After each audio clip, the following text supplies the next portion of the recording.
Hello everyone and welcome to Go Buff Yourself and Thousand Faces TTRPG present another chapter of The City of the Crimson Tower. I, as always, am Ethan, your game master, and I am joined by my 5 incredibly talented friends, storytellers, players. Say hello everyone! They are all so wonderful. If you aren't following them, you really should. And if you want to hear more about the amazing things that they're doing, stick around to the end of the session where they're going to tell you all the amazing things that they are up to and where you can follow them, aside from the social media handles that are available here and in the stream. A few announcements before we jump into today's session. Since we got a slightly late start, I'm going to make this abridged. This is an adult game. 18 plus. It's horror. Read the description. Yeah. There are more specific details about content warnings and all of that you can find in the stream description or episode description. You can listen to past episodes of this, Wylde Beyond, Lords of Sin, Mothership, so many things, all over on our Narrative Play podcast, Go Buff Yourself. So if you like listening to podcasts while you're on your commute, doing laundry, making dinner, you should totally check it out. I put a lot of hours into it on top of the hours that these incredible storytellers already put into it telling the story. Yeah, that's it. I think those are all my announcements. Oh, yeah. Quick. Happy birthday to Mav. Oh, I was wrong. Huge additional announcement. Happy birthday to Mav. Happy birthday to Mav. Please take into account my song choice.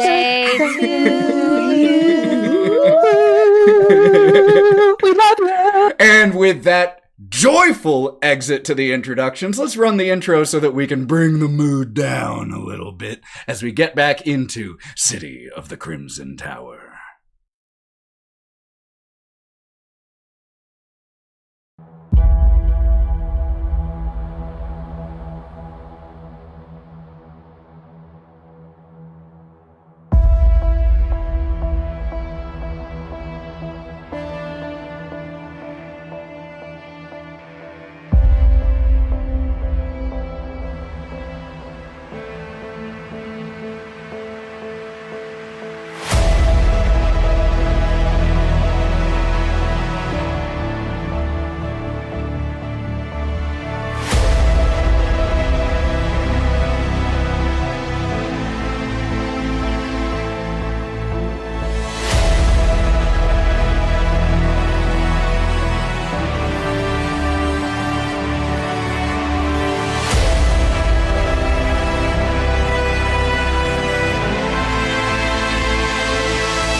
We are back.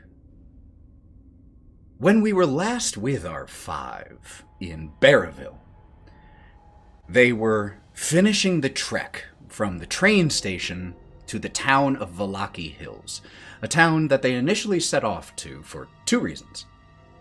1, because they'd kind of hit dead ends in the town of Bridgewater, and 2, because Mark, the interim mayor of Bridgewater, requested that you allow his sibling, Ira, to travel with you to get as far away from the Crimson Tower and Stradia von Zorovich as possible. Because Stradia had shown a repeated interest in Ira.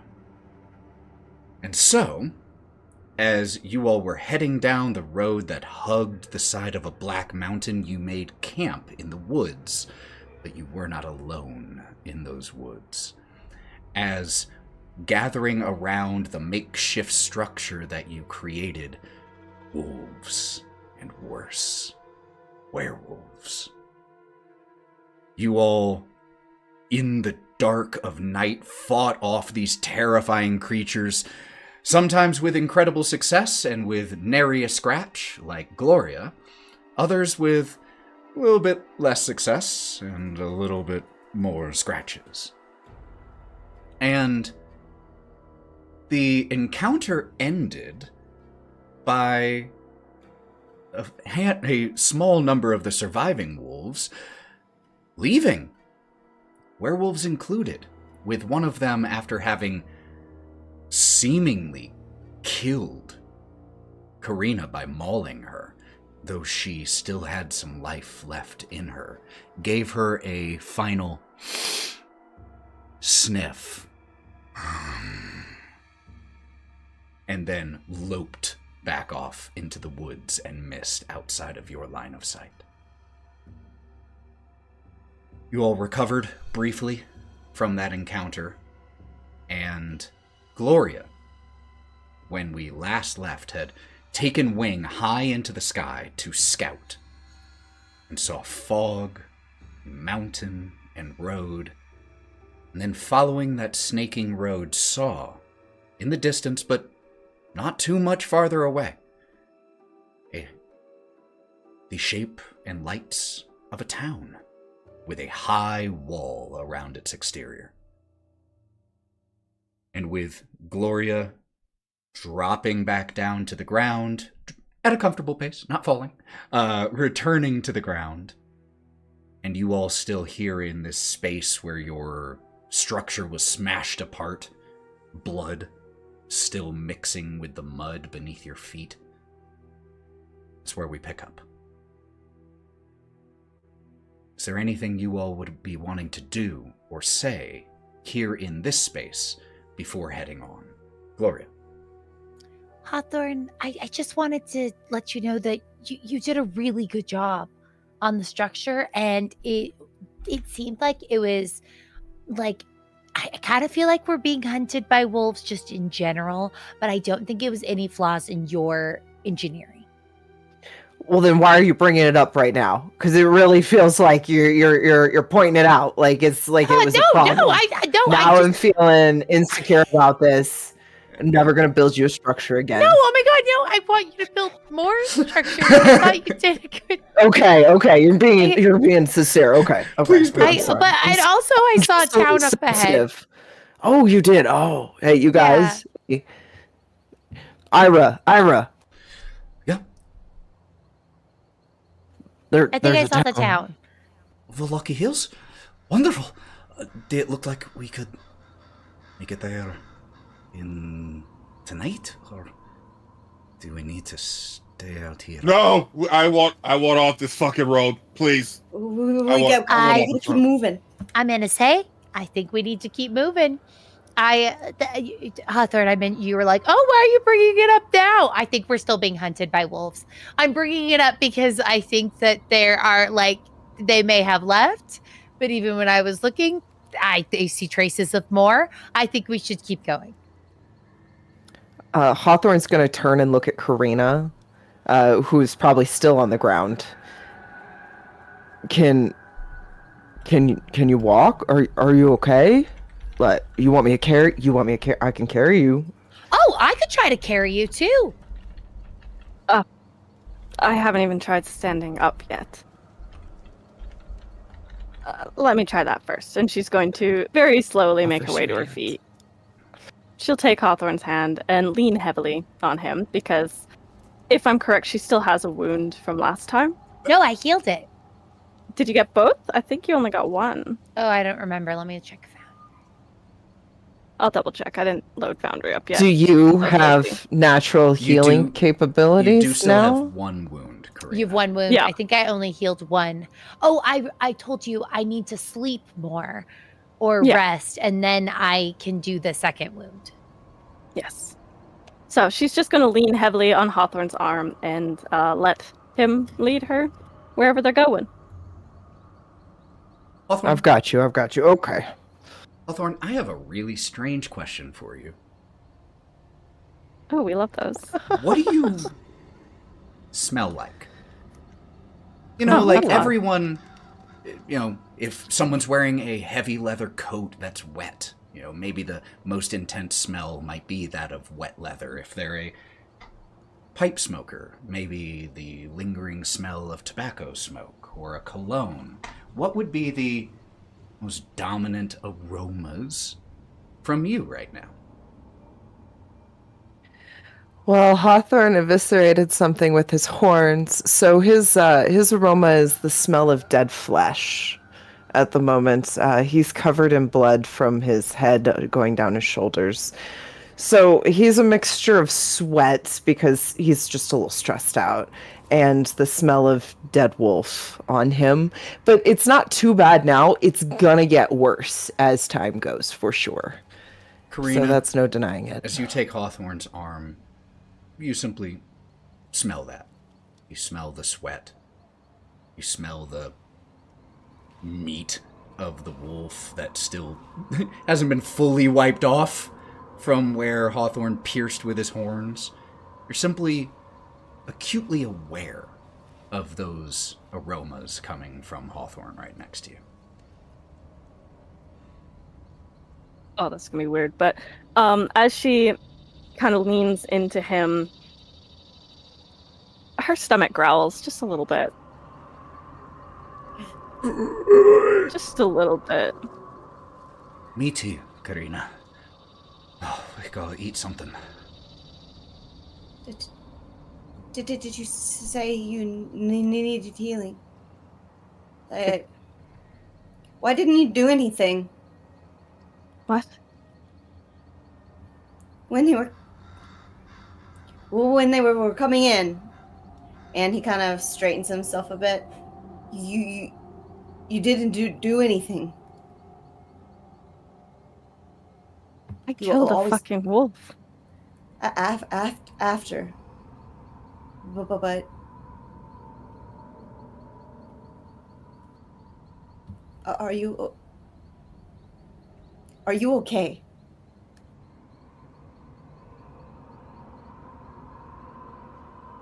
I don't know.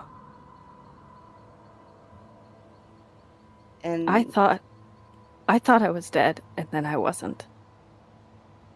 I thought she would come. I thought she would stop this like she stopped the wolf before, but she didn't.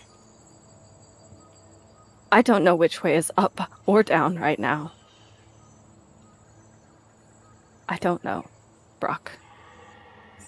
And he's going to kind of fan his hands in front of him, close to his chest and round his shoulders as he kind of drags himself over to you.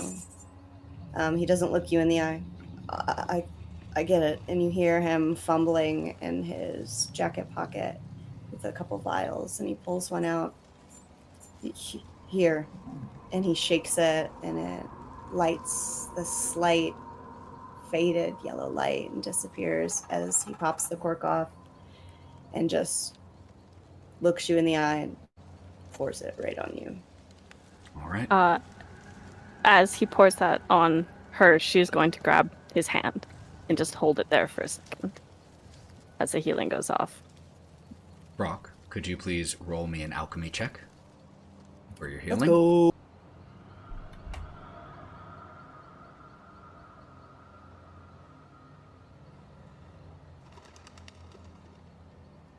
Sad. I need to use a Benny. Yep, you can use a Benny to re-roll that. For thematic effect.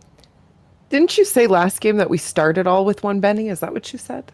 No. Like one extra Benny? No? No. Why am I imagining What we were this? implementing was the official rule that when you use a Benny, you still take the best result. Thank you. My best result was 3. You can always spend another Benny if you want. I don't think we're going to fight, questionably. So I'll spend it. Spending it? Let's do it. Come on, Brawk, get it together! 4. 4. So with 2 spend... I was about to say, 3. Spenny's bent. 2 Bennies... Spenny spent. with Spenny! with 2 Bennies spent, you went from a 2, a 3, to a 4, which is a success.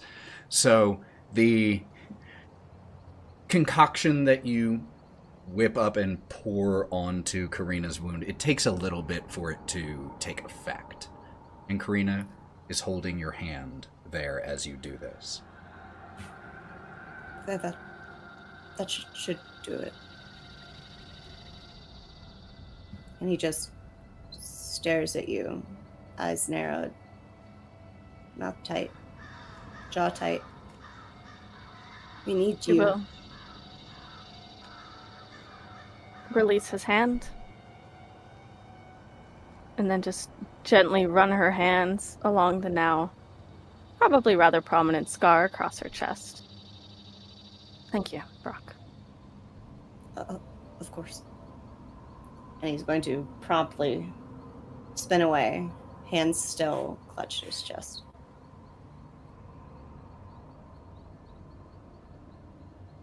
Anything else anyone is wishing to do here before you all head off?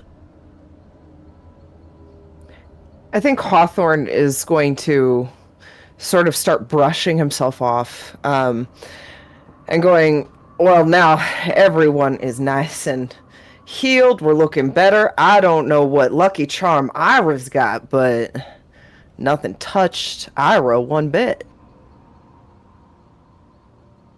Yeah, wait a minute. Yeah, why didn't they attack you? I didn't attack them either. Maybe They didn't attack me either. Maybe they simply You were flying. went for the bigger threats. Definitely not me. I was flying. You were, I saw. Wish I could see that. I've been thinking that maybe I could try to lift somebody if I fly, but this might not be the best time to test it. Ira, we can maybe once we get there to Valaki Hills, maybe we could test it out. All right.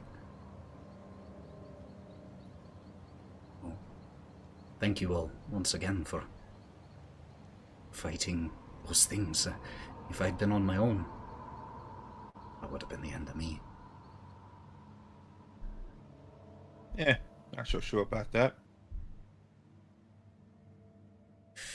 Well, should we start moving? Before they come back, finish what they started. Right. And they come up off their knees where they'd been kneeling next to Karina and brush futilely at the knees of their pants, though it's now stained with mud, just a few. Right. And starts heading back towards the road. You all follow behind Ira, get back on the main road, and travel the last 45 minutes that you need to get to Valaki Hills.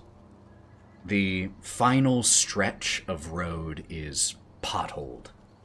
More of those squat, single-story buildings that are seemingly abandoned as you pass through a few of these neighborhoods.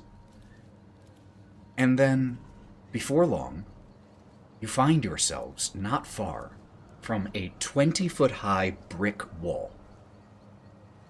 The abandoned single-story buildings leading almost directly up to it.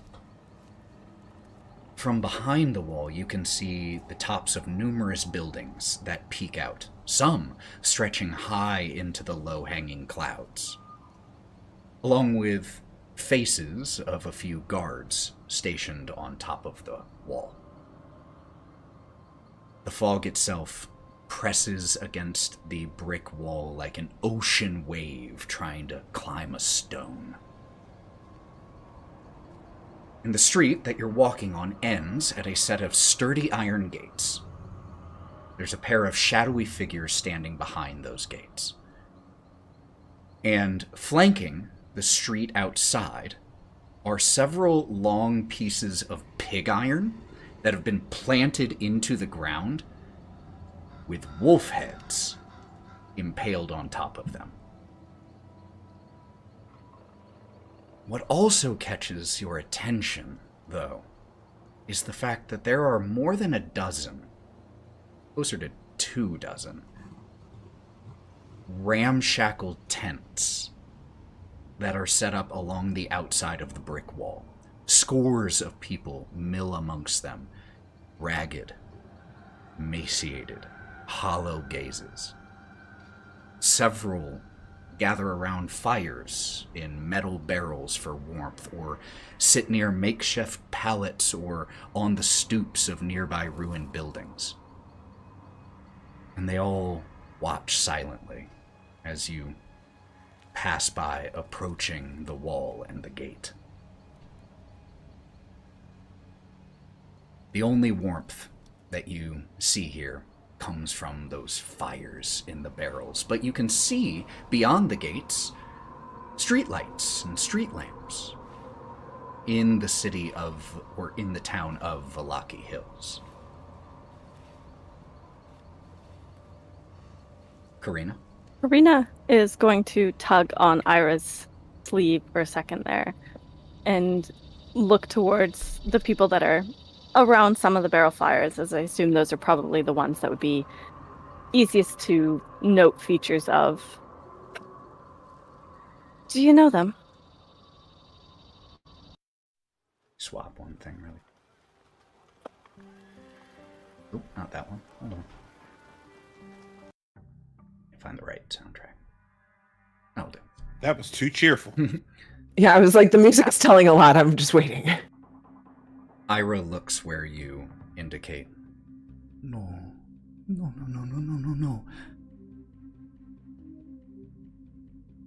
These are my people. I know their faces. The ones who fled after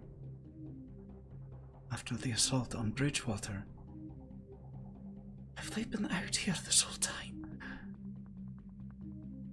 What is happening here? Why haven't they been let inside?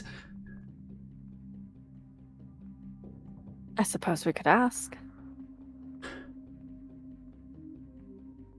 I can do that.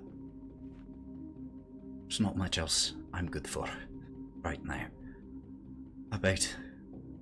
I talk to them. You all find us a way inside and find us somewhere to stay. I'll see what's going on with them.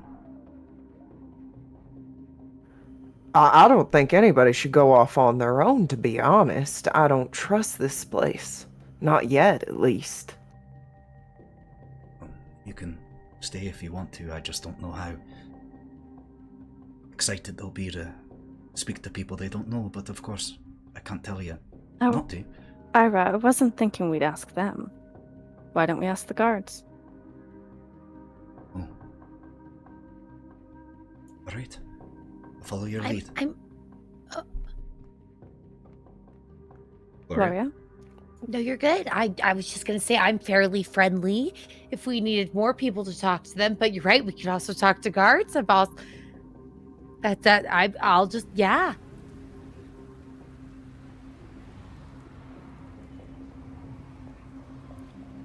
I'll join anybody as the muscles. Just tell me where to go.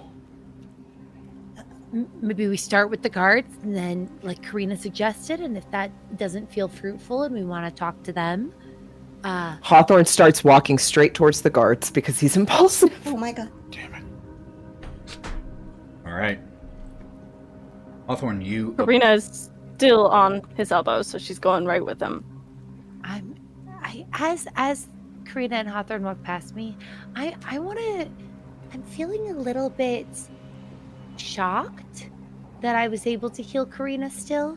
I'm gonna keep a very close eye on Karina as time goes on. I mean, I was able to heal the vampire, so maybe these healing powers are stronger than I understand, but I'm still a little bit confused.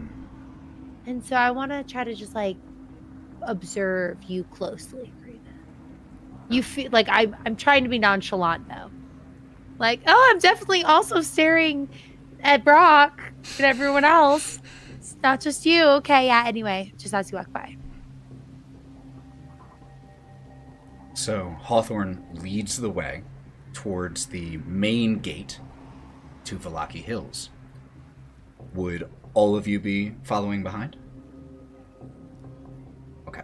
Got no fucking choice. And Brawk would be making himself as small as possible behind everyone. I think seeing you do that, Ira loops an arm through your arm, and both of you kind of hunkered down in your own feeling of smallness, but at least you're doing it together. And he just gives a knowing glance. And you can... returns his eyes to his feet. And you can see that Ira, even while following behind with the rest of you, is mostly following behind by cues of your movement, because their eyes are still focusing on the people outside here. Ira.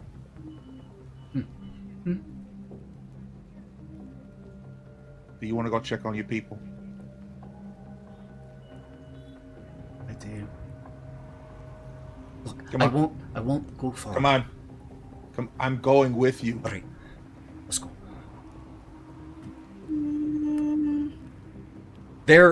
The people are not far from the gate, for the record. For Nyne and Ira to walk over and possibly talk to someone would put them about 20 yards from the front gate. Now, if Ira's hooked to Brawk, is Brawk going or not? With Nyne suggesting that they both go, they disconnect and go with Nyne. Brawk, do you want to come too? No. Mm-mm. Okay. No. Don't let, like, strangers, especially in this place. I could go that way. Hope it doesn't hurt Hawthorne's chances. Let's go. Ira walks in front. Nyne, you trail behind in a protective posture of, 1 foot back off to the side, far enough to let them lead, close enough to intervene immediately. And you watch as they walk slowly past these dreary individuals. They occasionally duck their head to glance at someone's face, whose face is obscured by wet hair or a hat. And eventually they're walking, and they take a step back. Emmerich walks up to an old, despondent man. Deeply tanned skin, deeply wrinkled skin. And Ira squats down in front of where this individual is leaning up, leaning, slouching up against the brick wall. Emmerich, is that you? It's me, Ira? And the old man looks up and has a hollow expression on his face. Ira, what are you doing here? You should be back where it's safe. Emmerich, don't worry about me. Tell me what happened. Where are the rest? More than this left for Vlakios. Did the rest of them get inside? No. We're the only ones who made it off of the train.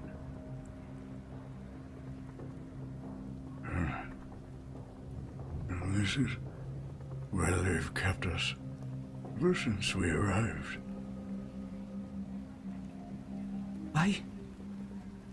Why won't the governor let you inside? Don't know. But when we tried to force our way inside, one of the governor's henchmen showed up. Devil of a man. Conjured fire, drove us back. And so, we've been just taking shelter in the walls, hoping that the gods will protect us if anything comes close. Have they been protecting you? Not as much as we might have hoped. There are wolves in the near here. and they can smell easy prey. We haven't lost anyone to them yet, but I don't think it'll be long. Ira, from a crouching position, looks up to you, Nyne, to see if you have anything to add. Do you? How long were you on the train for?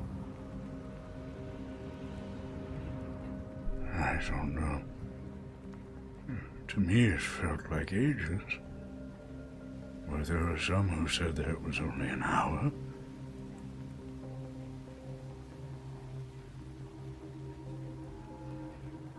Said the governor's like a henchman. Like, what does he look like? Said he controls fire. Is he a big guy, little guy? Big man. They call him Isaac.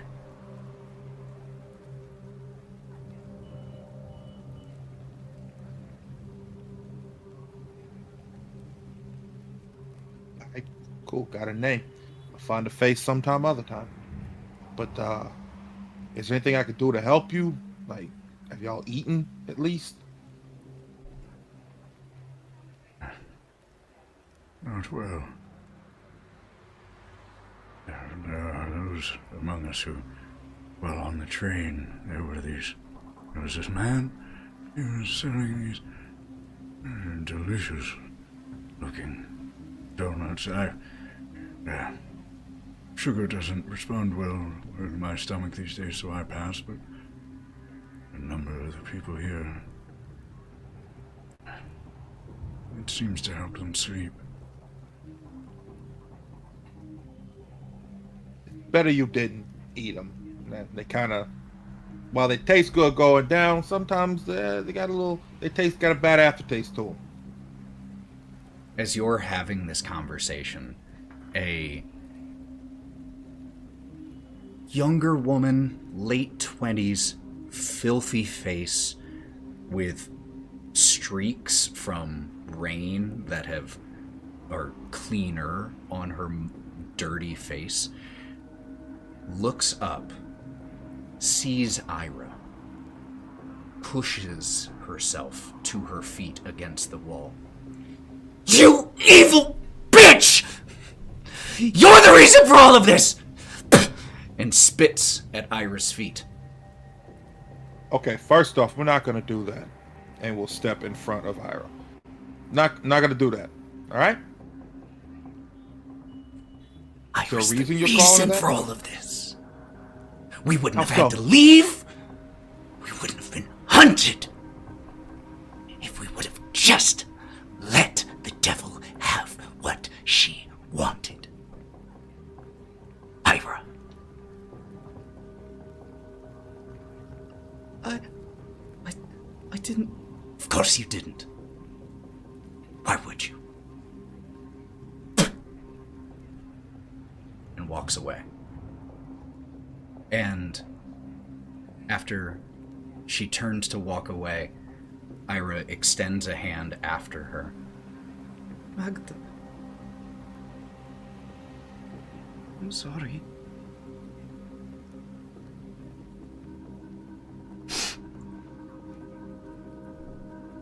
We should get back to the others.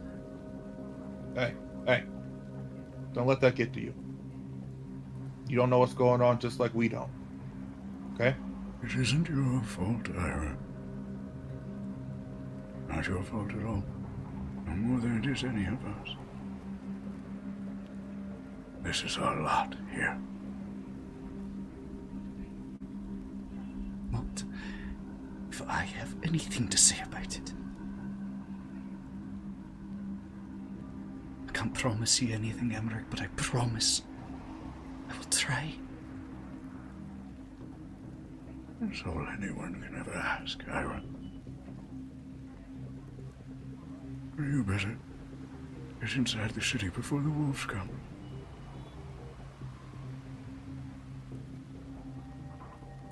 Nyne. After that, Nyne's going to reach into his pack and go to shake Emmerich's hand and give him whatever he has, rations-wise, to give him something to eat. thank you for your kindness. Okay. Thank you so much. And he takes it and looks at it. What did you give him? Just like some leftover stuff from the tavern that we went to, some bread and a little bit of meat and stuff like that. Just standard. Something warm. Yeah. Standard rations, what travels well. He looks at it and he takes a savoring sniff and then reaches out a hand to you, Nyne, in a familiar gesture of anyone on the ground to someone who's standing, of requesting help. And you help him stand up. He takes a few seconds to uncurl his spine. And he shuffles a few feet away to where under a little bit of rain cover in one of the nearby buildings, there's one of those barrels with fire, and he shuffles over and you watch as he breaks off little pieces and distributes it to people around the barrel.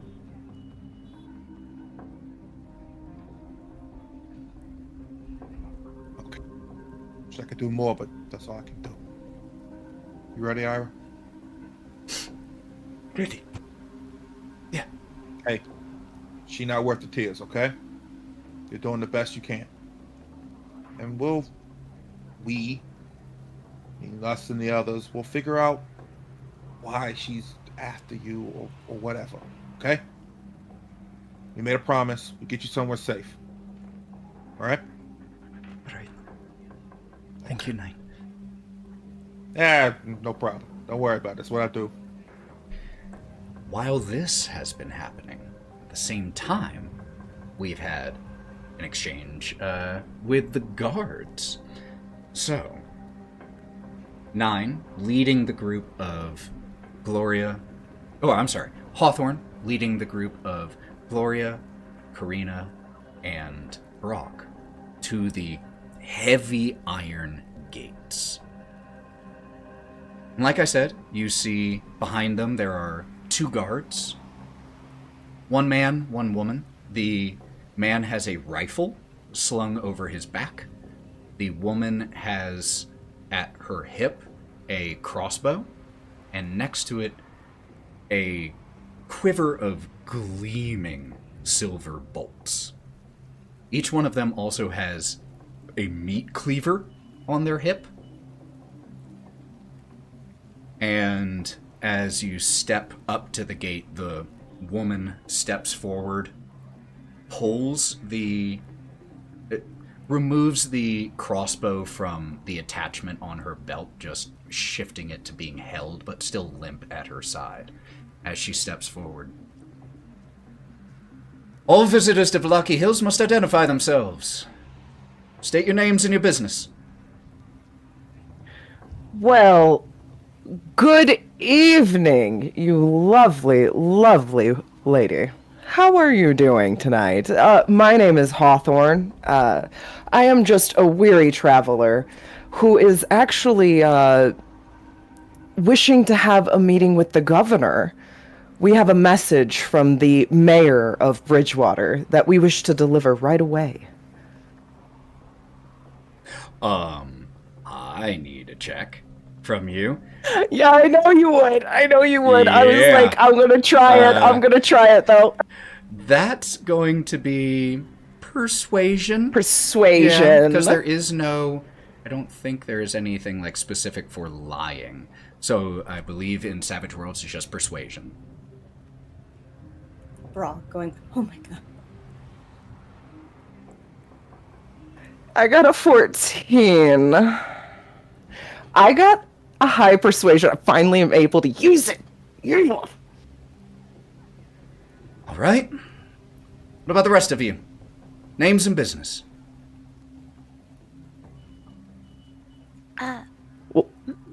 We're traveling together. My name's Gloria Goodwin. Brooklyn. I'm Karina. We have 2 more in our party, and Ira and Nyne, if you don't mind waiting. Well, we'll have to talk to them too when they're ready to get in. All of you here on the same business, delivering a message to the governor. It's a lot of people to deliver a message. Roads of dangerous. That's what I was gonna say. How dare you even question? These roads are quite dangerous. We have been attacked by wolves twice along the way, and let me just tell you, I am proud of us for fending them off. Why aren't you letting all these people in, though? I want to know that. The other guard speaks up at this point. Order of the governor. Those vagabonds are not allowed inside the walls of Valaki Hills. You do know those vagabonds are people, right? People that lost their homes. Oh, are they? Allow me to reconsider and challenge miles. the governor's order that I was given now that you've provided me with this new information. Let me reconsider. Oh yeah, still going to do the same thing. That was so kind of you to consider, though. So we will just wait for our other party members and take up our thoughts with the governor himself. The governor has ordered that none of these individuals, people, be allowed in for risk of disease, unruliness, and malicious unhappiness. Then bring the governor out, because we have to talk to them. No. However, your business seems legitimate. Where are your remaining two companions? Karina is going to turn around. Is Ira's red hair on full display right now? Yeah. She's going to unhook herself from Hawthorne's arm and make her way, like, cross the distance. Hopefully there is, like, enough distance that it's not obvious. And she's going to put Ira's hood up before they get into view of the guards. Hawthorne would be distracting the guards. Just like, as soon as he felt her go, he'd be like, oh, they're on their way! Yeah, no problem. She's going to do this in a subtle way of trying to look like she's meeting them halfway. And then as if she's like... You'd be out of line of sight anyway from the guards at that point, so totally easily done. You, Karina, go back, pull Ira's hood up, and then Ira and Nyne rejoin as well. And Brawk just sweats in, like, teacher's pet right now. So whatever that does to help, it will continue. You two, state your names and business in Valaki Hills. Oh, my name's Nyne. Her bodyguard. And you're looking as you cock your head towards Ira. Ira, I'm with them. Ira's traveling with us. She's got an important part of the message. Message, yes. We come with a message for... The governor is waiting for us, Ira. Come on, we gotta go inside. Yes. So, Ira, this is my bodyguard, Nyne. I am a part of the... Yes. And the mayor of Bridgewater has sent us, so we gotta get moving. And the guards look at each other, shrug. All right, each one of you, show your teeth. Look this. And does a big, like, baring of his teeth as an example. Holds up a flashlight and points it at each one of you one at a time as you do this. Right. And the flashlight just goes over each of you as you show your Why teeth. the fuck you doing that for? Checking for fangs, obviously. Oh, one at a time. Each one of you approach the gate. Who steps up first? Karina's going to step up first. Reaches into a bag that he has at his hip and pulls out a necklace of garlic cloves. And holds it like on the opposite end of the opposite side of the gate from you, just inches away. Oh, you folks really are paranoid.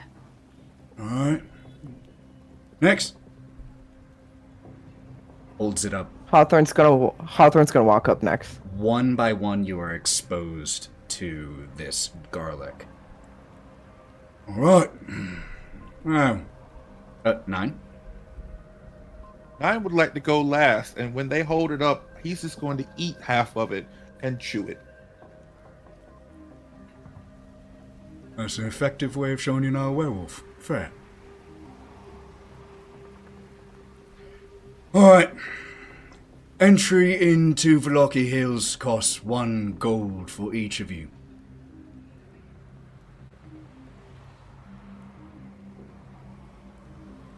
Wait, we gotta pay tolls? Yeah.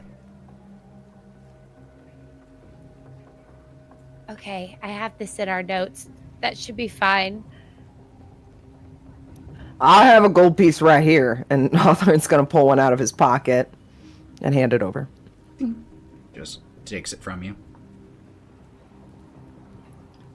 And for those curious, we use, in Barraville, ancient types of coinage and more contemporary types of currency are intermingled. So there is How much would gold you and say a silver. coin is worth? In which way? You mean like compared to dollars? Like, no, it says in my thing I have like 9.5 money. Yeah, that's like dollars. times 9.5. Okay, so yeah, a coin in dollars then. So if we're doing $1, you think? If we're doing this in dollars, it would be $5 for each one of you. Okay. I just want to subtract from my inventory.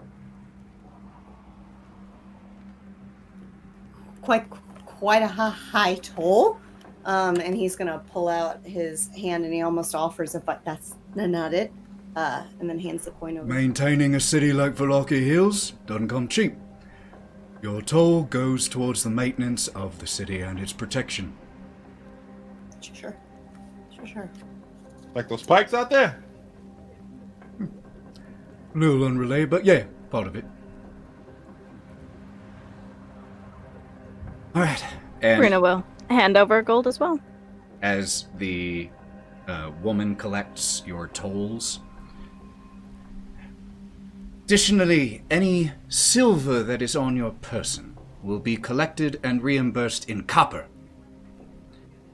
Please hand over any silver items that you may have, so that they may be utilized for the city's garrison, including silver coin. Hawthorne's gonna put on his brass knuckles and go, I got no silver on me. Can we go? Oh, I'm sorry. I'm allergic to copper. If you wanted to replace my silver earrings, it would have to be some. Not my problem. Well, then this isn't my problem. Oh, you okay? Hawthorne's gonna stand between. Look, I understand. I know it's inconvenient, but I just want to make my position here really clear. I don't care if you come in. So you can stay out. But if you won't come in, governor's orders. Silver is to be Can I used. see them in writing? The rest of you want in? I would like in too. I just want to be sure. Like that just seems. Everything else has felt very reasonable, but I just feel like. You want me to leave my post? Bother the governor? No, not at all. I just assumed if there were all these different entry requirements, you'd have some sort of. He walks away and passes, or before doing so, hands the rifle over to the woman, who returns her crossbow to her hip and lets the rifle hang in front of her. And about 2 minutes later, the man returns with a piece of paper that he slams right up against the bars, and you can see a list of the protocol for allowing people in. I'm gonna skim the Get list. their names, get their business, exposed to garlic, check their teeth, collect toll, hand over silver to be reimbursed with a minus 10% tax in copper or gold. Ooh, that was in gold. Perfect, easy. Not allergic to gold. For earrings. Great. I'll take out my earrings and move forward. All right. It's not difficult. Thank you. I appreciate that. Pays you back in gold coin. He doesn't have they don't have a set of gold earrings there to replace it with. I'm sorry. Fuming. I'm standing there fuming. You know what? Roll me a d20. Let's see if they have any gold earrings that they've collected as tax in their box back there. Can't hear you, Nyne. While she's doing that, Nyne's just staring at the guard like he wants to kill him, pretty much. Just not taking his eyes off him. Just that look of really... I got a 12. 12. So, as you hand over the earrings, the woman looks at them, hands her crossbow to the man, goes the direction that he went, and comes back with slightly lower caliber, but gold instead of silver earrings. I really appreciate this. Thank you. I'll give her the remaining things that of mine that are silver. Does anyone have my earrings. anything else of significance on their person that is silver? These glasses are clearly white gold, not silver, white gold. So you don't need those, guy.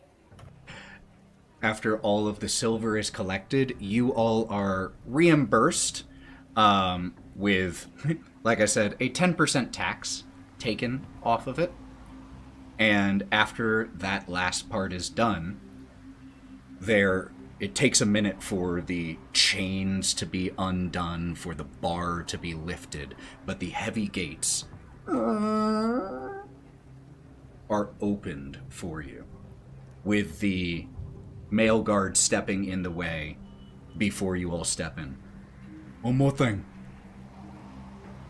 Once inside Wylde Hills, a mention of the name Strahd is strictly illegal, even in written form. Know that even now as I say that name, it is the last time you will hear it within these gates. Instead, you must refer to the aforementioned individual, if you will refer to her, as the devil.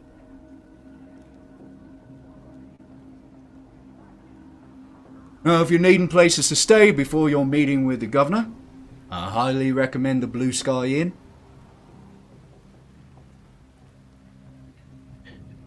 Quick question. Is there a person that we could contact to get a proper meeting? Or should we just, straight up walk there? I thought you had one. To his office.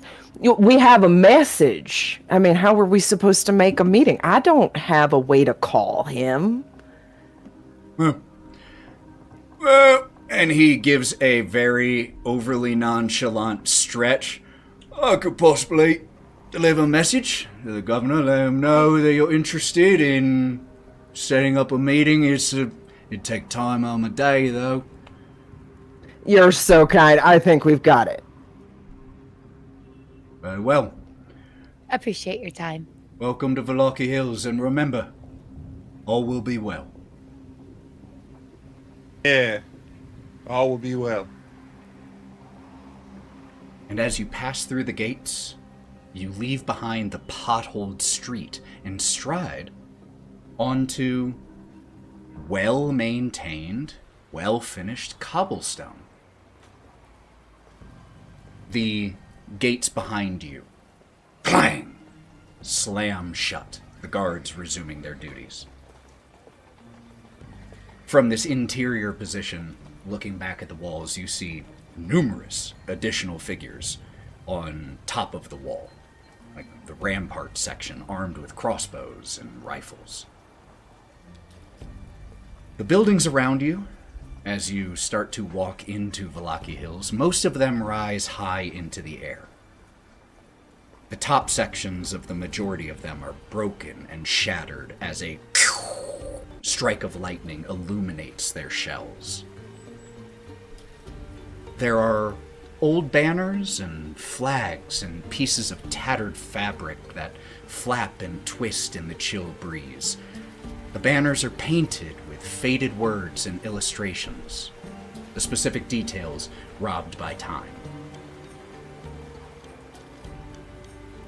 walking in here, it's a very visually different place than anywhere you've really been in Barraville.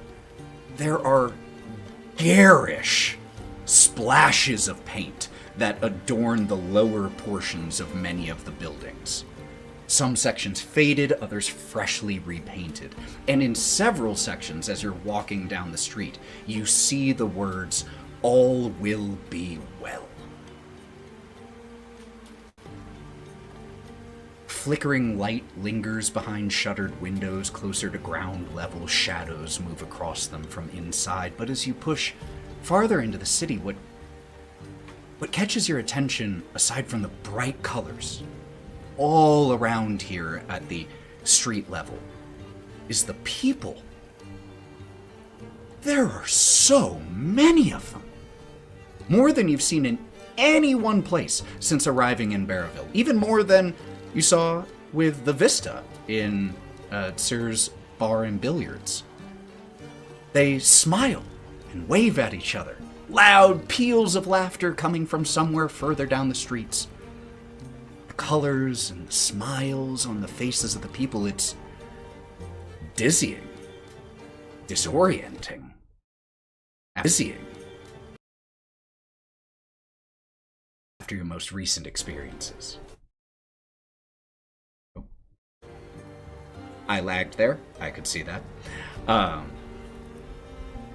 The colors and smiles on the faces of these people.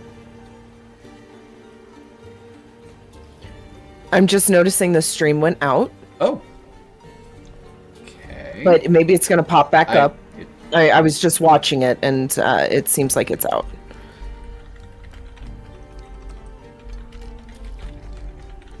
We're live. We're live. We're live. Okay, let me just reload because it's probably just me. Mm-hmm. No, I don't think it was just you. It did go down for a second. It did. It went down. Yeah, I'll just say everybody refresh too. All right. Good note. Good note. Thank you all very much for being aware. All right. So, the colors, the smiles, the laughter, the number of people, it's dizzying, disorienting after your most recent experiences. And so, here in this strange, different town, what would you all be doing? Where would you be going? What would you be saying? Hey, first of all, I didn't know they let pigs wear uniforms here. Guess that's what they used to do in here. Are there pigs? I hated sucking up to the... Oh, Ira. What? Not literal pigs. Oh. It's like a little metaphor. Oh, I was getting excited for pork chops. I know. We're all hungry. I did not like sucking up to those people. Let me just tell you that. But we had to figure out a way in. We've got to fix things here. This is bad. Why is everyone smiling? Just don't you know, everything is fine here. Clearly. Well, Gestures maybe we should check into that inn they recommended. It might be easier to make a plan there. Yeah. I need somewhere to sleep. Good idea. Like you fueled up and refocused and maybe get some rest. Yeah. We'll be able to I think even just mingle better. We're all a little out of practice. Hawthorne is literally... Hawthorne's literally on edge, so he's kind of just looking around, watching everything, kind of thinking that this is all fake and it's going to fold in on itself. So he's kind of backed out of a conversation, but going to follow you guys wherever you go. Okay. I think that I'd like to slowly start trying to make our way to... It was the blue... I'm sorry, one more time. Blue Sky Inn. Blue Sky Inn, yeah. Looking either for signs or maybe chit-chatting with people like, hey. And there's Could you point us in the right direction? There's a woman, early 70s, who almost bumps into your crew. Oh, I beg your pardon. Oh, the Blue Sky Inn? Yes, well, two ways you can get there from here. You can either go down this road here, take a couple back alleys, or if you head to the left through the town square, it's right on the other side. Great, thank you so much. Have a wonderful day. All will be well. You as well. I will be well. And the 5 of you start heading that way. Which of the 2 ways that she pointed out? Would you take the alleys, or would you head through the town square? Town square, I think. Town square. Let's stick away from the alleys, places we don't know. Okay. Well then, as you all start heading towards the town square, let's go ahead and take a little break. I know the stream just went down, but that wasn't a break for us. So let's go ahead and just take a quick 5 to 7 minute break, and then we will pop back in and see what's going on in the town of the Locky Hills. Be right back, y'all.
And we are back.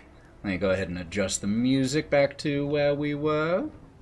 Gotta have that ambience,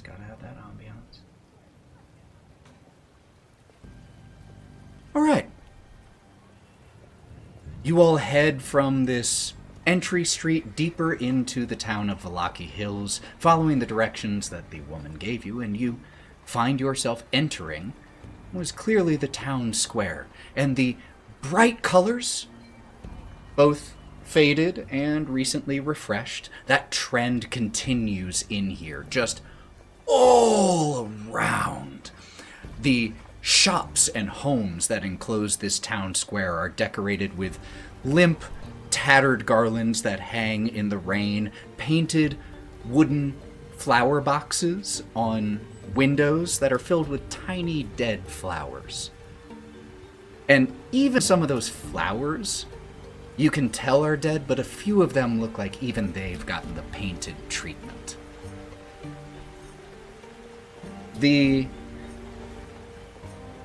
In the center of the square, there is a wooden stage. It's about 4 feet tall, and there are rows lining the edges of the stage and facing outward, rows of stocks.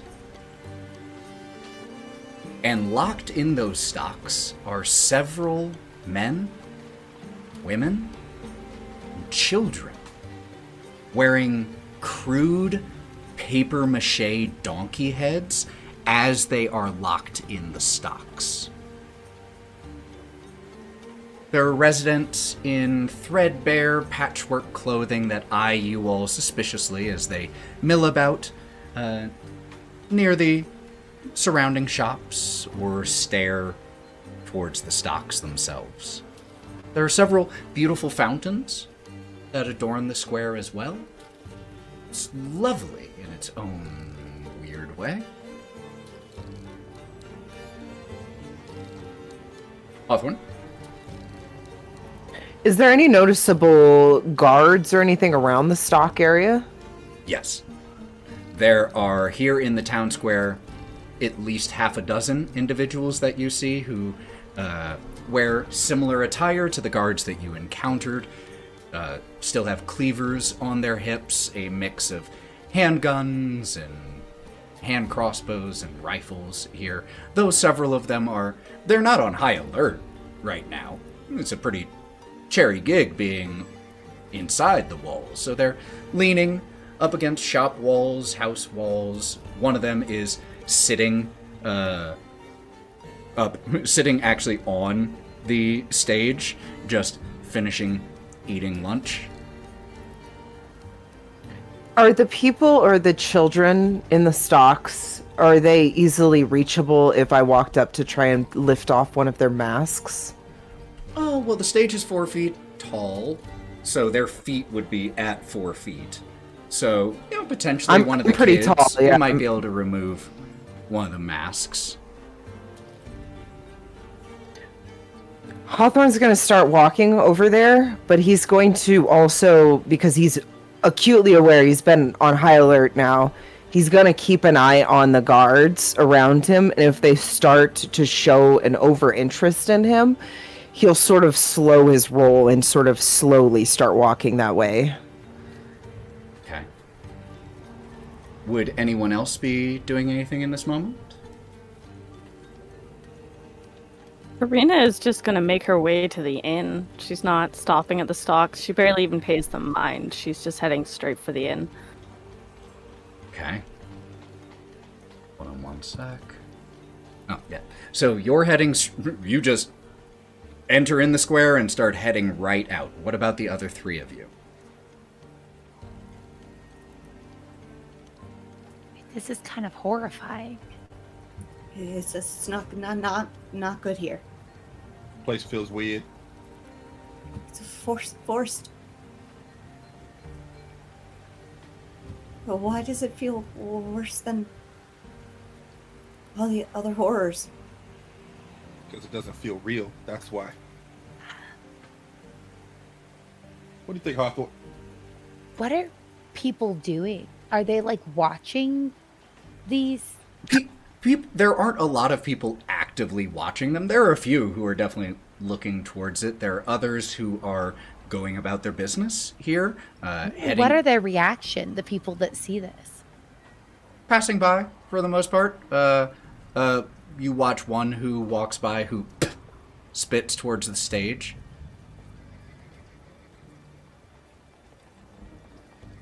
There are, like I said, numerous shops and homes here. There are streetlights here in the town square because even though it isn't... or actually, so I said the guy would be finishing lunch. Shoot, he'd be finishing dinner because of the time. But, hello, cat. Hello, cat. The shops here, most of them still are illuminated on the inside, still open, still doing business, so some people are going in and out, going about their lives. Hello, how are you? Oh, it's good to see you again. Hope everything is well. All will be well. Hey, you. Yeah, you. Come here. Huh? Come here. Just a scrawny older man that you call over in a tweed jacket that could definitely use some patching. All is well. Hey, look, listen. What's up with the stockades over there? Oh, What's that for? well, them, malicious unhappiness. Can't have that around here. So, that's their punishment. Hey, watch out. You won't want the same thing to happen to you. Yeah, okay. All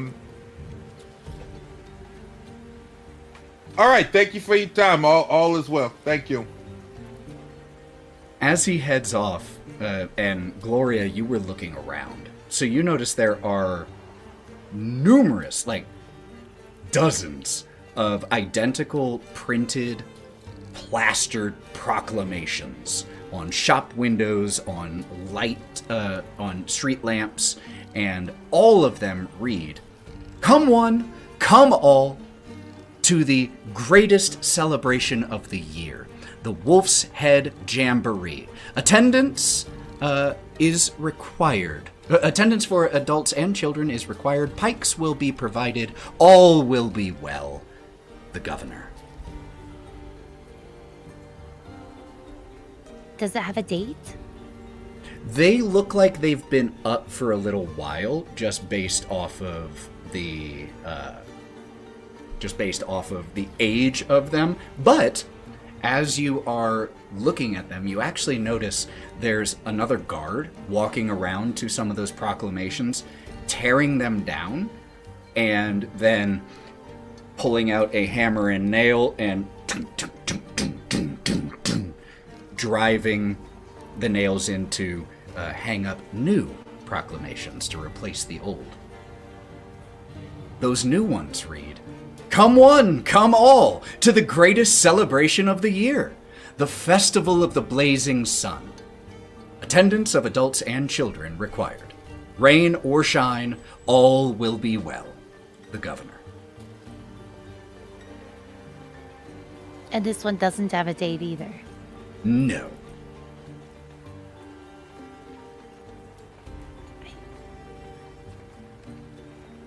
I feel like a cold shiver kind of runs down my spine, and I might turn just like a little too quickly away from everything in the square and follow Karina inside the inn. I need to sleep before I can handle this. Brawk, Hawthorne, Nyne. What about you three? Follow Angel Face, so. Hawthorne, as you start to approach the stage, the one who was finishing what he was eating just throws it to the ground, and with mouth still full as he's doing, "Hey! Back up!" I'm sorry. I was just wanting to get a closer look. What's going on here? I'm new to this area. Punishment. How long are they supposed to be like this? Points to two of them. Those two have another day. Those three are done tomorrow. Do the children get a lighter sentence for their... You keep saying the word punishment. You said the word punishment. What are they being punished for exactly? I'm just curious. They look like they deserve it, but I'm just curious. Malicious unhappiness. How do you maliciously be unhappy? Oh, if you've ever seen someone be maliciously unhappy, you know. Unhappiness is like it's like a rot. It can spread. And if you let that one rotten apple stay in the barrel, spread to all of them.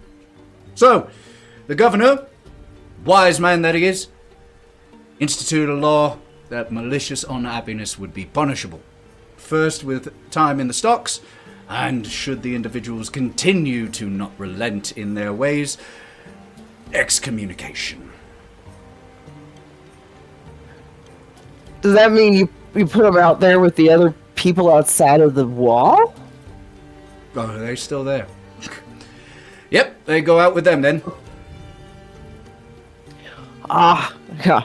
Those maliciously unhappy people. I understand. Am I allowed to talk to the child, or they're non-talkable? You don't talk to malicious. They're just too maliciously unhappy. And he squats down if you want. Squats down and picks up a rock and hands it to you. Hawthorne will take the rock, look at it. Thank you. I was wanting a rock. Give you a good whip at that one. And he points at the 1 second to the right. He's been an asshole the whole time he's been in here. Just whip it at him. Oh, you want me to throw it at him? Wouldn't that be kind of like unhappy? Like, that sounds kind of unhappy, like, to throw rocks at people. I don't think so. That sounds like you're kind of unhappy that you need to you got some unhappiness in you that you need to make unhappy by throwing rocks at people. That's, you got some problems. He's just going to take the rock and put it in his pocket. Suit yourself. Squats down, grabs a rock, and drills the one he was pointing to right on the paper mache donkey head. Aim's getting better. Oh, you make me so happy that I'm just so not liking this. I'm gonna walk the other way and see you later. Bye. And he'll literally turn around, faking happiness intensely, and start walking towards the inn and grab Brawk on his way because he saw Brawk was standing there just staring. Brawk, what the heck? Well, why is your face like that? Oh, this place. We gotta get the hell out of here. Just smile, Brawk. Hi, we're so happy. We're just so happy. As they walk away, just looking at everyone else, so happy. Hey, Ethan. Does the guard turn away and start walking away from me? No. He is practicing his aim. Damn it. I wanted to throw the rock at him. Okay, fine. I'll be good. Oh, okay. We're going to walk into the inn. Okay. With Karina and Gloria waiting underneath the overhang for the rest of you to catch up. The building that has a large sign on a wrought iron post that swings in the breeze, recently repainted but dripping with the rain here. There's gray smoke issuing from the chimney of this 2-story building, and there are several ravens perched along the eaves of this building. As you take this in and you take in the painted sign with that depicts a blue sky with a few clouds and then the words written in swirling letters, Blue Sky Inn. You all head inside. Hawthorne's gonna lean into Brawk when they pass the ravens and go, The devil. Well, maybe not. Do any of them have blue feathers? None that you see here right now. Just going to regard them as they both walk in. As the five of you step in, the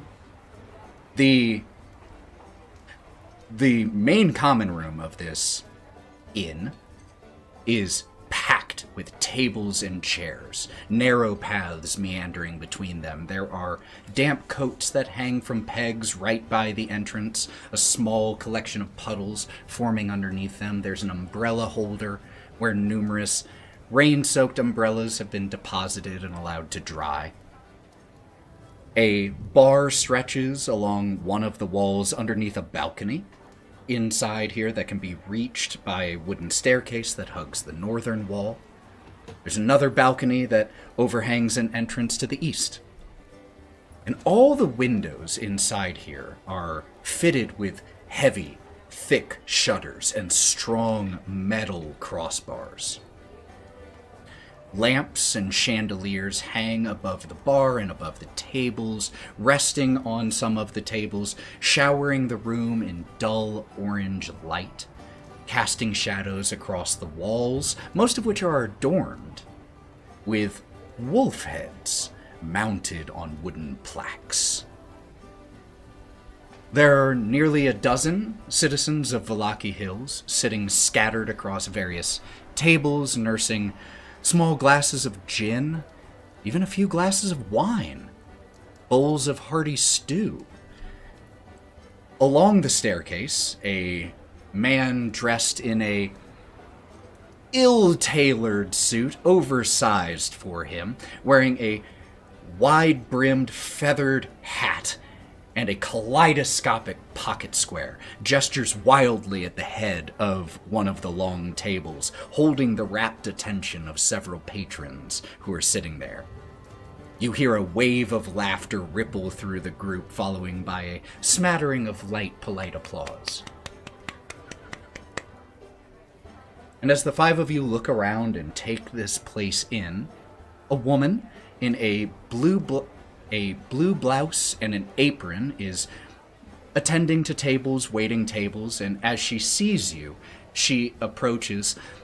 "I'll be with you all in just a second. If you want to settle up to the bar and get a drink, I'll have you seated in a jiffy." Sounds great. Thank you. Karina? Does it look like anyone in the bar fits the general, like, outlandish color of, like, the vista? The closest would be that individual in the oversized suit, in that he has, a feathered hat and a very colorful pocket square. The cut of the suit is not the same as what you saw a lot of the Vista men and some of the women wearing. So it's the most similar, but not identical. You don't spot any Vista in here. All right. Karina's going to go sit in one of the booths or tables along the walls and just kind of sulk for a few minutes as she thinks about what to do.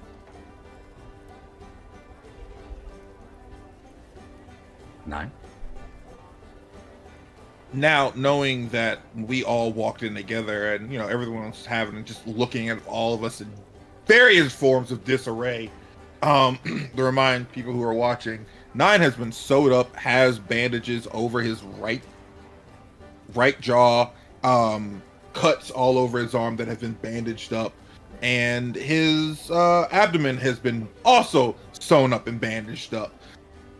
And most of his clothes are ripped and teared, and he just looks a hot mess. And is wet, in pain, just wants to get somewhere warm, but also wants a drink. So Nyne will also go find a fire of some sort to get him warm again before going to the bar. While Nyne walks away, Hawthorne's like, Hey, Nyne, I was gonna hit the bar. You want something? Cold. I'm wet. I need to dry off first. I'll bring you something to even warm you up further. Get over there. You already drunk and we just got here. I got gin in my pocket. Don't mess with me, man. Come on. Okay, that's fine. I will be there. You can bring me a drink. I'll get the next round for you, okay? Good man. Brawk, what about you? Brawk being here, walking into this space and seeing this is almost normal environment. He's very jarred by this space. And everyone's kind of trying to carry on unbothered because that's what we have to do. But Brawk is, when he comes in, he just sits at whatever table they've decided. He shuffles from place to place absentmindedly, following each of the friends who, wherever they walk. He is essentially body doubling at this point because he's not quite sure what to do in a social space anyway, let alone a social space he believes to be in a dangerous space. Hawthorne's gonna turn over to Gloria and sort of tap her on the back real lightly because he knows he's really strong and she's really frail. He's gonna go, Gloria, we got Karina sitting over there. We got Nyne over by a fire. We got wolf heads that makes me really worried. I'm gonna get a drink. What are you gonna do? I'm gonna go this way. I just wanted to check with everybody. I'm watching everybody go to their places. Did we see about getting rooms? She's coming back to us. Don't worry. I told her. Okay. Okay. Great. I'll mosey over to be near Karina. So Karina has headed to like an empty booth. The woman who saw you did say to feel free to head up to the bar and she would get yourself a drink while she was finishing what she was doing. So I know Hawthorne's headed to the bar. I know Karina and Gloria are headed to the booth. What about Nyne and Brawk? Which direction are the two of you heading? Fireplace to get warm. Okay. To where I'm at the fireplace where I can see the whole bar, so I can see where everybody is. Absolutely. There is a comfy, slightly torn in places, leather armchair that was recently vacated. And as the one who was seated there departs, you fall right into it. The leather, soft, supple, and very... you sink into it a little bit. That's my big ass, yes. Oh, There's the squeaking sound of old springs that are inside of it as you sit your full weight here. just tired dad noise. That's all you hear.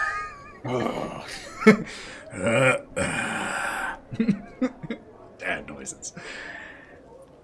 And Brawk is awakened from his absent-minded following as he realizes that Nyne is relaxing in front of this fire, and he's just standing there over him. Oh, I'm gonna go sit. Ira, who was still with you, Brawk, and if you went to where Nyne was still with Nyne as well. As you say this, Ira goes, "Do you all smell that? Oh, it smells like heaven in here." Her stomach, their stomach rumbles quite audibly. "Oh, I'm going to be happy to get some food." And Brawk, you said you were heading where? You say that they went to the booth? Gloria and Karina did. Hawthorne went to the bar. Yes. I figure Hawthorne is, as he clocks the room, I figure Hawthorne is getting drinks for everyone, and that he's trying to anticipate where he is supposed to be needed. So he will go and he, without saying anything, just plop very unceremoniously into the booth. Okay. Hawthorne, as you head up to the bar, there are a couple other people seated at the bar, including two rather dour-looking fellows who are wearing fur hats, and one of them has a wild beard with a cleanly shaven scalp. The other has lanky dark hair that is still drying from the rain, and the two of them almost simultaneously eye you as you walk up to the bar and then return to their drinks. And can I tell what fur they have on? Make me a... Like, it's wolf, werewolf, like, are they werewolf hunters? Make me a notice check. Yes. Please be werewolf hunters. Please be werewolf hunters. No, we don't need werewolf hunters in our area. Just kidding. Please get them out of here. Get them out of here. What's the result you want? I got a 3. I'm going to spend a penny. I'm going to do it. Okay, cool. I'm going to do it. Puts me in a fair number. We're not going to fight this time, Ethan. Don't even think it. Don't challenge me. Oh, I can throw a fight.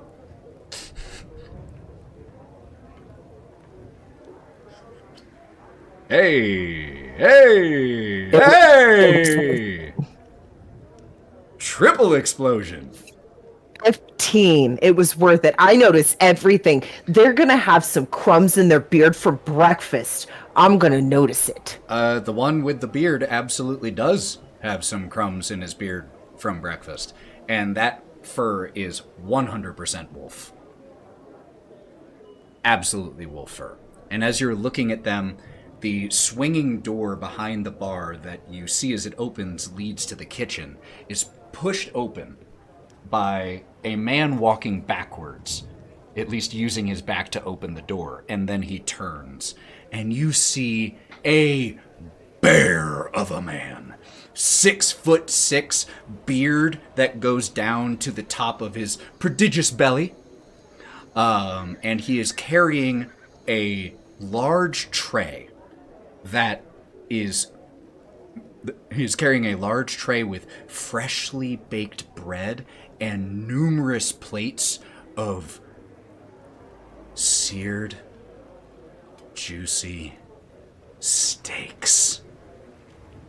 And as he walks out, he's humming to himself as he pushes, and then he starts to walk past you, and then takes a few steps back, still holding the tray, and looks at you. Hey there, you need a room for the night? Yes, we definitely do. And then I just...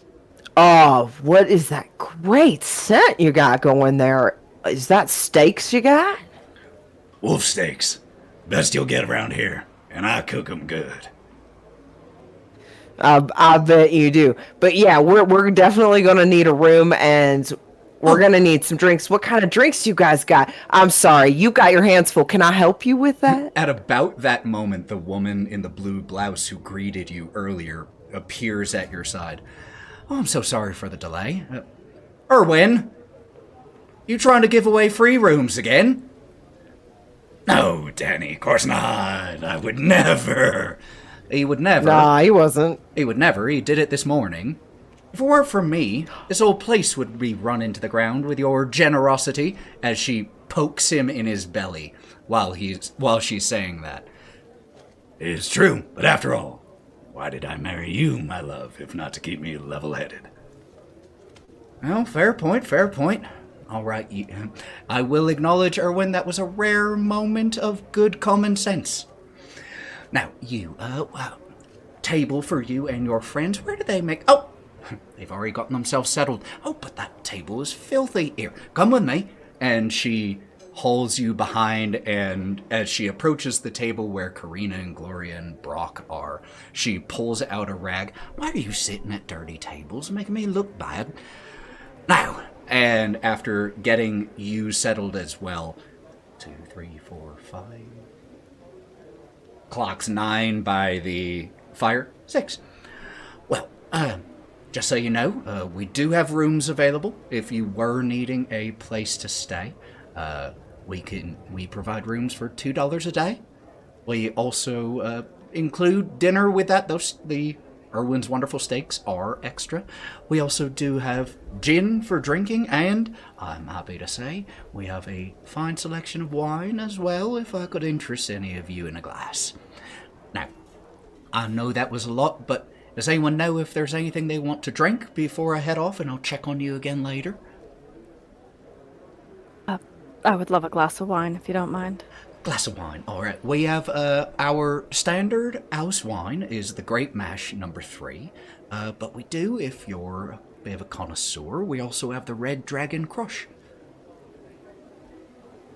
What will the crush cost me? 50 cents for a glass of the Crush, 10 cents for the Grape Mash. I'll take the crush, please. Thank you. All right, 1 glass of the Red Dragon Crush, the rest of you. No pressure. I know I just set you down, gave you a lot of information all at once.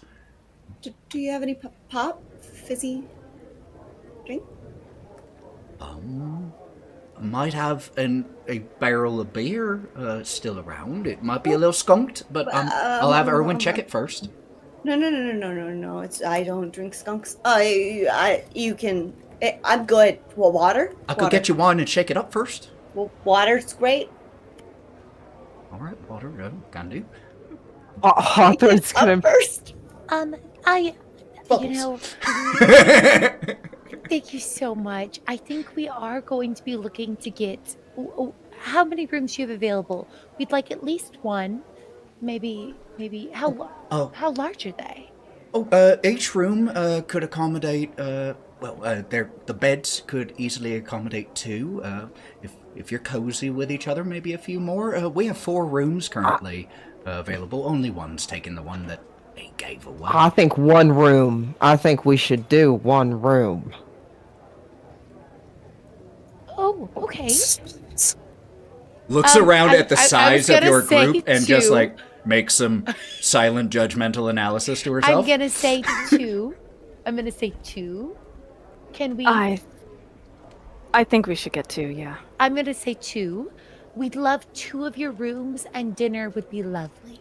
Right, 2 rooms, so that's $4 for the 2 rooms. Now, like I said, that does include stew and bread, but if you were wanting any of those steaks, those are extra. But again, take your time, you let me know. How much extra? $2 per steak. Hawthorne's gonna scream over tonight. Let's talk as a group and we'll figure out steaks. But for now, for sure, the room and stew. And then before they leave, now the Hawthorne's gonna scream over to Nyne. Hey, you want wine or gin? Oh, don't wake the poor lad. I'll go ask him. I'll see what he wants. But there was 2 rooms, dinner, 1 glass of the Red Dragon Crush. Anything else? All right, I'll be right back with all that. Let me go check on your sleepy friend there. And there is a nudge on your knee. My love, your friends there were ordering some drink. Is there anything you'd like? Wine, gin? Shaken wine? I'm sorry, who are you? I'm Nyne. What's your name? Danny is my name. Oh, nice to meet you, Danny. Pleasure to meet you, Nyne. It seems you're going to be staying with us for a night. I'm happy to have you here at the Blue Sky. Cool. I like your name. I'll take some wine, I guess. Wine? Actually, wait. What is the girl with the wings get? What? Hi. Do you want to just come sit with us? Yeah, I'll be right there. What did she get? She hasn't ordered anything to drink yet. Is there anything you'd like me to get for her? 2 glasses of wine? 2 glasses of wine. And she gives a, almost conspiratorial lean in and, looks towards Gloria and looks back at you. Now, you don't go telling anyone I did this, least of all my Irwin. I'll never hear the end of it, but how about I give the 2 of you a glass of the Red Dragon Crush for the price of the mash? Sure, I'd like that. Hey, thanks. That'd be okay. How much is that? We'll worry about it later. It's just 10 cents a glass. Okay, cool. If how many glasses in a bottle? Well, I suppose that depends on how big the glass, but normally 4. Okay, I'll do that. All right. At another time. Oh, so just the glasses for now. Yes, just the glasses for now. For later, I'm probably going to get that too. Will do, love. I'll have that up. Hey, feel free, join your friends whenever. That table's yours. Okay, thank you, Daddy. And you just see Nyne do this big cat stretch. Oh, nope. Can't do that. Ah, stitches still hurt. Hey, everybody, how you doing? We staying here? Cool. Yeah. And we're getting two rooms because if I saw Karina naked again, I don't carry me. No I don't like this idea. We're splitting up, and I don't trust this place. We have 2 people who can barely protect themselves go into the room by themselves. This doesn't seem like a good idea. I don't know why we didn't discuss this before decisions were made. You've never discussed anything that we do before. You kind of just run off and do your own thing a lot of times. He's got a point. I don't know what you're talking about. And if you want to share my bed, Hawthorne, by all means. I don't want to share your bed. I just want to protect you guys. What if something comes in and tries to kill you in the middle of the night? We don't know these people. I mean, this lady is pretty nice and her husband is real sweet. But there's 2 guys up there who hunt wolves. They're covered with wolf fur. And we don't know what the devil has planned for us. In wolf guts. So you seem quite fitting. Me and Karina got Good point. beat the fuck up by some wolves and werewolves. Okay? I was just trying to say we need 1 room. I'm not fighting you guys on the wolf thing. I was just thinking we should break up. We have stayed in weirder places with 2 rooms before. No offense, Ira. Like, we're fine, okay? We'll be next to each other, hopefully. I think that we'll be more comfortable, Hawthorne, if we all have surfaces that we can recline and sleep. But I agree with you that maybe we should try to be strategic in how we split the party into those 2 rooms. No one's arguing that. I'm not saying that, like, Ira, me, and Karina should all just, wander off. Wait a minute. Hey guys, I'm sleeping on the ground no matter what because there's only 2 beds no per offense. room. I'm just saying that the 3 of us are fairly flimsy if we were to be attacked by something. 100%. Not that we can't also be very tough, because we are, but like... Don't judge a book by its cover. You guys are great. You guys are so strong. Thank you. I needed that. Okay.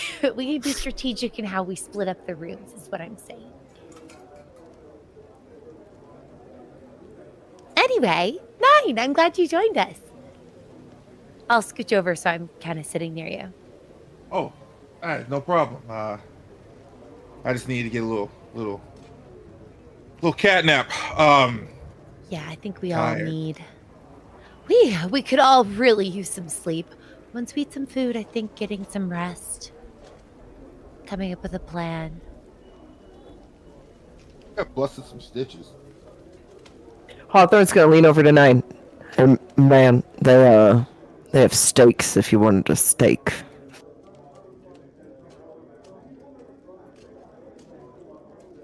His ears perk up around his hat, and you kind of just see his eyes get big. They got what? They got wolf steaks and it smelled really good. The guy who's cooking them there, he's actually pretty nice. He got a great beard. I wish I could grow that beard. I don't think I need it now, but good to know. Thanks. Yeah, you were sleeping. I just wanted you to know. The couch was that chair is really comfortable. I mean, I could sleep anywhere, but it was really comfortable. What are we getting to eat then? If we're not getting steak, what is the food? What's that looking like? With the room comes the stew. Oh, that sounded weird. Sounded delicious and inclusive to our tummies. Somebody say stew. And Danny returns to the table with a tray in hand with 5 bowls of stew. It's a vegetarian stew for the most part, where maybe like stock of, wolf stock might have been used to give it some flavor, but the meat is what costs extra. So since you were going for just the standard included, it's root vegetables, but it's got some creaminess to it. It's not bad at all. It's actually quite good. Sets down 5 bowls of those, a freshly baked loaf of bread. It got scorched just a touch on the top from the oven, but there is also 3 glasses of a deep, deep red wine that get set on the table as well, along with water. All right, that's stew for all. Red, 3 glasses of wine. And if there's anything else that I can get you all for now. All right. Well, my name's Danny. Don't be afraid to weigh me down if you need anything. Thanks, Danny. All right. Bye, Danny. As soon as Danny walks away, I'm gonna conspiratorially whisper towards Hawthorne, "Hey, I know the steak smelled good, but I'm actually fairly nervous about us consuming it. Wolf meat is technically edible, but it's like it has a really high risk of parasites." Oh, well, I didn't know that. And then Hawthorne's gonna take it, slurp the soup. Tastes I'm all sure right it'll to be me. fine, though. It'll be fine. Yeah, I'm okay. I think you'll be okay. And then he'll just chuck down the soup as fast as possible. Gloria, I think that we're much more likely to get killed by the wolves out in the street than the soup, probably. One of us did. But now I'm really nervous about all of it. So can I just have everyone's bread? No, it's okay. Brawk, let me take a look at the soup. Can I look through the soup? Does it seem like it was cooked at a temperature that would mitigate the bacteria? Was it boiled? Can I just get a vibe? Like I said, first of all, there's no chunks of meat in this. We're fine. There's no chunks of meat in here, and if the meat did come, we'd just have to eat it well done. I think I've just. You don't see anyone else around who's eating it vomiting. We're fine. I've already consumed it, so if it's bad, it's already too late for me. Can I do a quick? Can I look over the soup? Can I do? Oh, no need. I don't. No need. I here. noticed. Okay. Yeah, are you trying to I discern? guarantee it'll be fine. Are you trying to discern? She does burner stuff in me. They're blending it. As far as you can tell, it's a simple but hearty root vegetable stew, like a potato puree base, but then chunks of potato in there, carrot, some onion as well.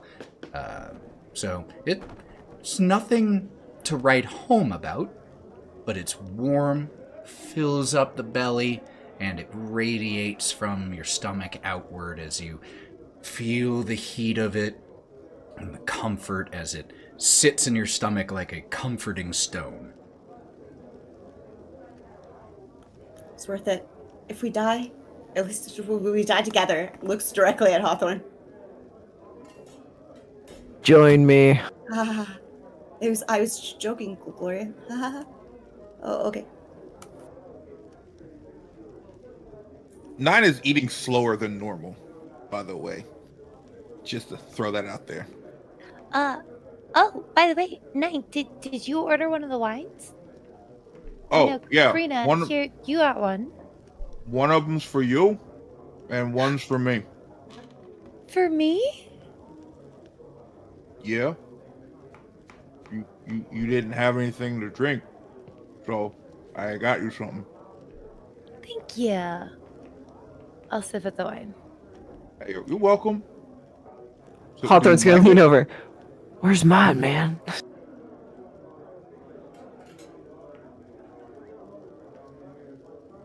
Nyne stops for a minute and just stonily looks back at Hawthorne.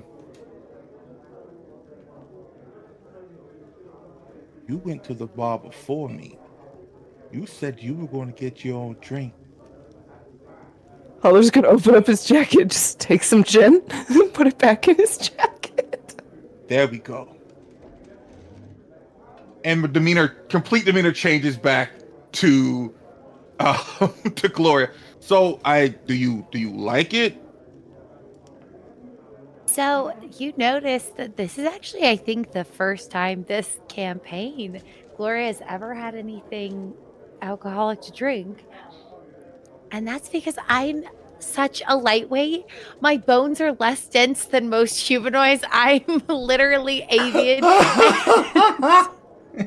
And so, yes, I'm drinking the wine. And as I do, I just I'm really happy. Okay. All right. Wine's good. Okay. Noted. You like the wine. Good. Aye. Yeah. Good. So to taste, I know you don't, I've asked before if you liked any alcohol or anything like that. You kind of never gave me an answer. So I was like, yeah, the wine's just fruit. So it's great. It's not that I don't I love wine. I just, even as I'm trying to talk, you can see I'm trying to rein in the river of babbling that would normally spew about the scientific properties of alcohol. I'm pulling it in. I'm not going to talk about fermentation or anything in this moment, and instead just say, yeah, I do. I really like it. I appreciate it. Anything for you I can do to make this place better. About halfway through my glass of wine, I'm already sitting next to you, but I will, if possible, shift even closer. I'm basically sitting on your lap at this point. Cool. And this is a perfect moment.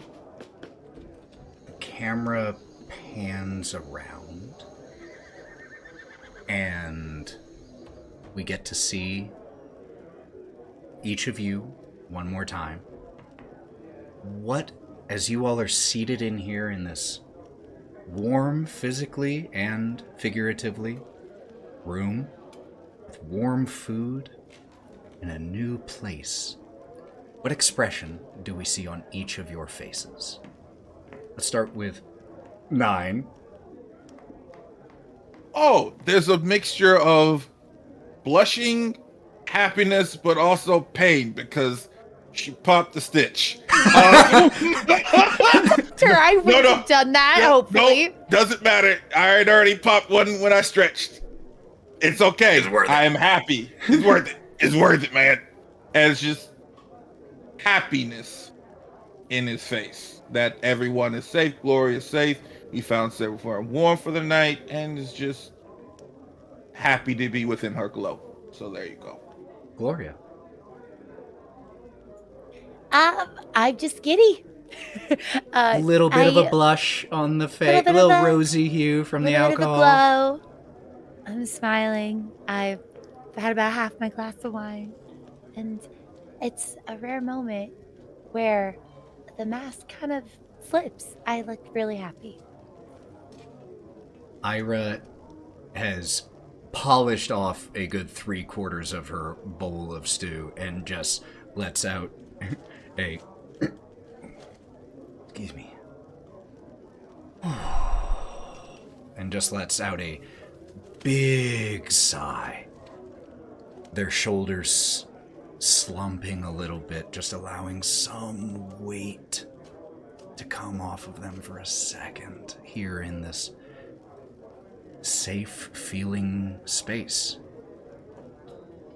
Brawk. Brawk is, as I said previously, kind of uncomfortable in this place, so he's just taken to looking at everyone else. And as we see everyone's face, kind of taking in this moment of reprieve from the pain and the cold and the just everything this place is, you see that his jaw loosens It's usually very tight, teeth very close together, and you see it relax as he lets his hands shift in his lap, and he takes in his friends. Hawthorne?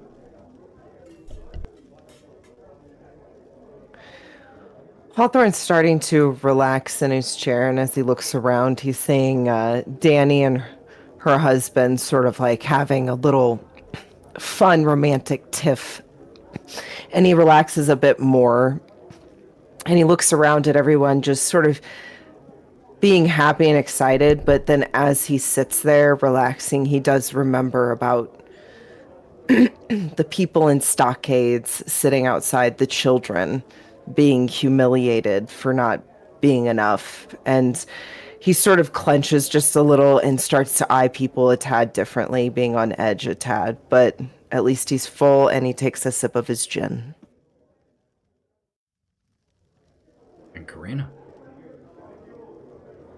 So Karina sat in the booth first, so she's in the far corner, as close to the wall as she can be. And where everything is bright colors around, from the paint and the clothing and the plume on the stupid hat, she is as grayscale as she can be. The wine glass is mostly empty, and she is absent-mindedly twirling it, watching it. And it's less that she wears an expression on her face, but she is void of one. Besides a slight, almost frown that can be seen in her brow line, she looks almost numb. And her hand is in her pocket, fiddling with that jar that she was given. And she is mumbling something to herself, quietly, as if rehearsing something. And as we pull out from this scene with the six of you, we see Dani return and check on your table once again. As the six of you, finally, no longer traveling to a destination, but having arrived.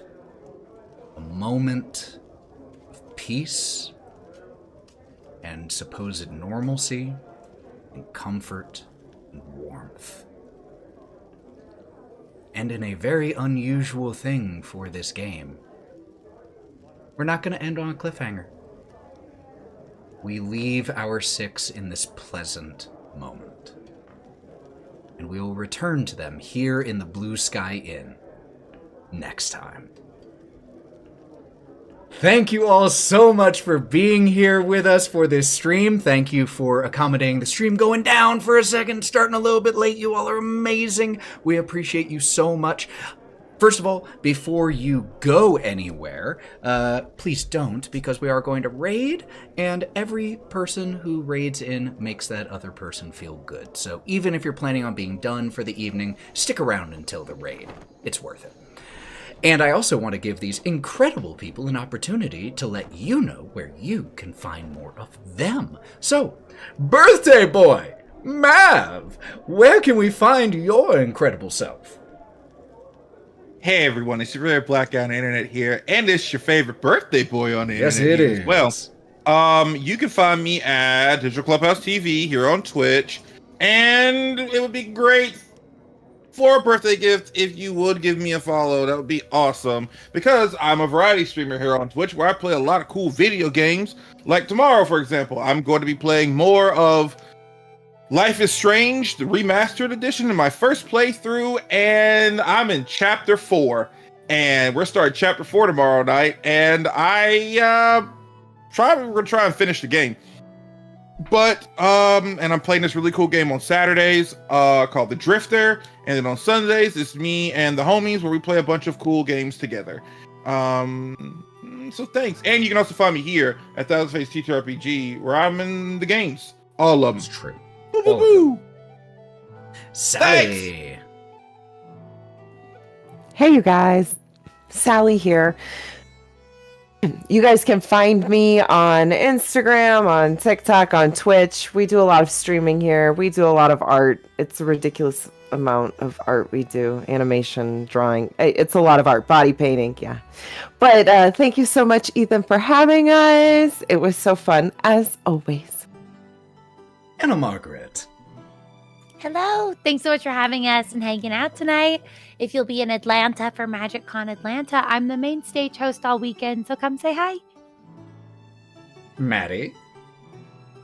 Hello. You can find me on Instagram under Mythical Cosplays, where I will hopefully start something eventually.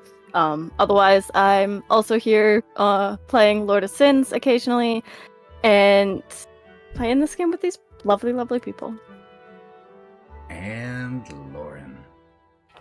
I'm here, there, and everywhere, supporting my friends and other creators, which you should do as well. Give everybody a little support and love. It keeps them going. I'm up, of course, here, there, and everywhere. Like I said, Twitch, Instagram, Twitter, all that shit. So if you find me, yay! If not, that's cool too. Okay, bye.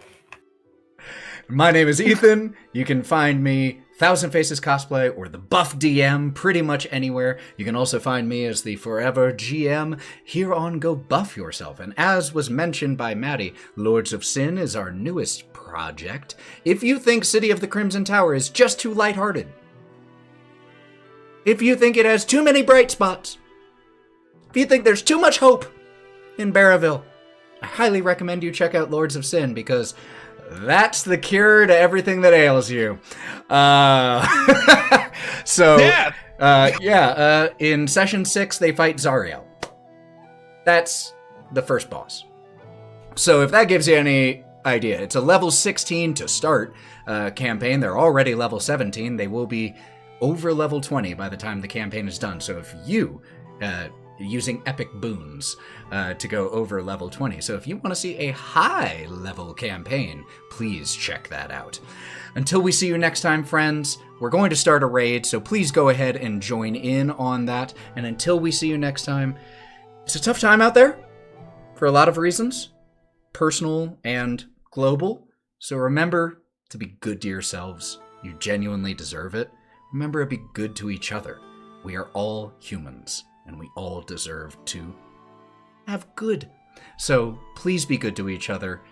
Please take care of yourselves. Drink some water. Take a breath. Get off social media every now and then. Quit doom scrolling. Read a book. And until we see you next time, friends, be good to yourselves and go buff yourself. Bye, y'all.